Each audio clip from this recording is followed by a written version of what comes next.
La semana pasada hubo varias novedades en torno al desempeño del sistema bancario uruguayo.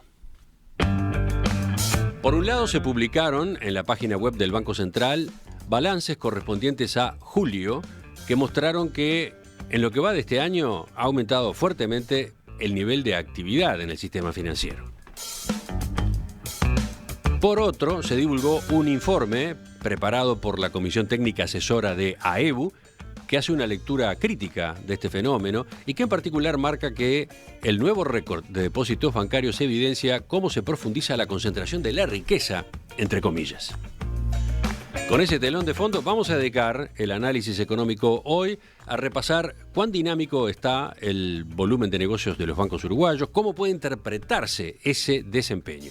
Para eso estamos con la economista Alicia Corcol de Exante. Alicia, ¿qué tal? Buen día, ¿cómo estás? Hola, ¿cómo anda? Muy buenos días. Alicia, a ver, como adelantaba Emiliano, el nivel de actividad de los bancos aumentó fuertemente en estos primeros 7 meses del año para los que hay información hasta ahora. Te propongo entonces que comencemos analizando qué está pasando por el lado de los depósitos, por ejemplo, que ha sido quizás lo que más llamó la atención en estos últimos días. Bien, ahí primero como para ubicarnos, el saldo agregado de depósitos que está en el BROW y en los bancos privados totalizaba julio unos 40.200 millones de dólares. Hubo vaivenes mensuales, pero bueno, en el acumulado del año el volumen de depósitos subió un 11% y en la comparación interanual el aumento es de 13%. Aclaro que estoy tomando variaciones sobre cifras medidas en dólares. Entonces se trata obviamente sí de un ritmo de aumento intenso, pero que en realidad es bastante similar al que hubo en 2020 y en 2021, cuando los saldos depositados habían subido alrededor de un 10%.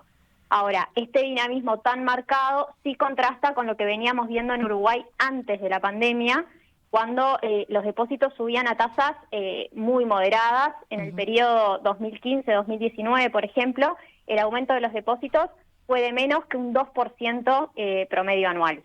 Bien. Alicia, ¿y cómo analizan ustedes este dinamismo tan fuerte?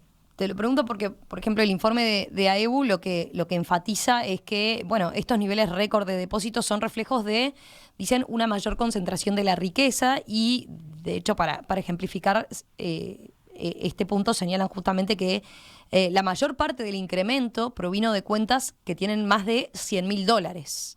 ¿Qué opinión les merece en este tipo de comentarios a ustedes? Bueno, hay varias cosas a mencionar. En primer lugar, hay que destacar que los depósitos crecen a instancias del ahorro de las personas y de las empresas. Y justamente para que la economía pueda crecer en el largo plazo, es necesario que haya ahorro y que haya inversión. Desde esa perspectiva, debería tomarse como algo positivo que tengamos un aumento en los depósitos. Ahora, es cierto que la desigualdad en la distribución del ingreso también se ve reflejada en lo que es la concentración del ahorro y que esta última es mayor. Pero ese en realidad es un fenómeno estructural. No parece que el aumento de los depósitos que vimos en Uruguay durante el año pasado y en lo que va de este año pueda ser achacable o al menos no en forma sustantiva a lo que es la política económica del gobierno. Por ejemplo, los datos del Banco Central abren los depósitos según tamaño medio de las cuentas y efectivamente, como marca el informe de AEBU, se ve que buena parte del aumento del saldo depositado se dio en las cuentas más grandes. Sin embargo, eso es como de alguna manera lo esperable, dada la composición que tienen los depósitos en Uruguay, ya que decía, estructuralmente hay un volumen importante de depósitos en este tipo de cuentas. Uh-huh. Como para poner números, a julio las cuentas de más de $100.000 concentraban más o menos un 65% del saldo depositado, mientras que en el otro extremo las cuentas más chicas, las de menos de $5.000, concentraban solo un 3%. Pero esa composición que está más volcada a cuentas grandes ya era así antes de la pandemia, no es que cambió ahora. Y después también es clave tener en cuenta que los datos no permiten saber si se trata de cuentas de personas físicas o de empresas. Uh-huh. Uno podría presumir que en las cuentas más grandes en realidad hay una incidencia muy importante de depósitos corporativos y las empresas de por sí mueven saldos que son muy relevantes. Bien, queda entendido entonces este punto, Alicia, pero dijiste que había varios puntos más para comentar. ¿A qué te estabas refiriendo concretamente? Ahí me refería a que el aumento de los depósitos que vimos acá en Uruguay post pandemia en realidad estuvo en línea con lo que se vio en muchos otros países. No fue un fenómeno puntual de Uruguay.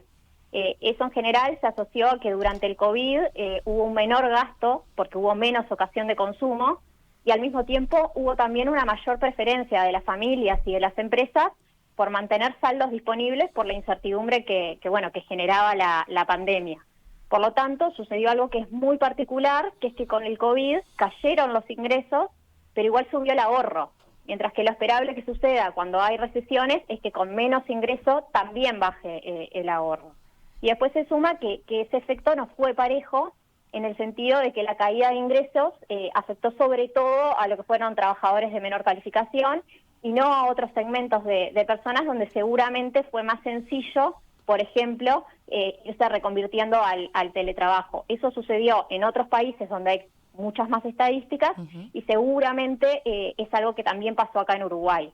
Y finalmente hay que considerar que un aumento de los depósitos también contribuye a que haya más crédito en la economía y que eso de por sí es algo positivo. A ver, Alicia, detengámonos en eso porque los datos del Banco Central confirmaron que el crédito también está creciendo mucho este año, ¿no? ¿Podríamos repasar, te parece, esas cifras y aclarar por qué decís eso que es positivo?